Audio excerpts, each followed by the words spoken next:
Anggota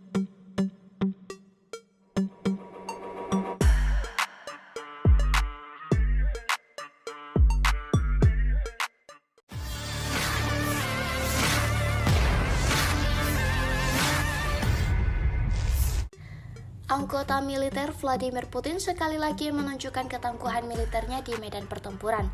Rekamannya ramai beredar di media sosial Telegram pada Sabtu 13 April 2024. Dalam rekaman tersebut memperlihatkan momentum pilot FPV Angkatan Bersenjata Rusia saat menghancurkan benteng musuh hingga berkeping-keping. Militer Rusia benar-benar tak memberikan kesempatan sedikit pun kepada pasukan musuhnya untuk bisa beroperasi dengan bebas. Lebih dari 3 parit angkatan bersenjata Ukraina porak-poranda dihantam drone Rusia. Akibatnya tentara Ukraina alami kerugian total. Tidak diketahui pasti ada berapa jumlah korban jiwa dalam peristiwa ini. Video ini viral dan menuai beragam komentar dari warganet.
Download Tribun X sekarang, menghadirkan lokal menjadi Indonesia.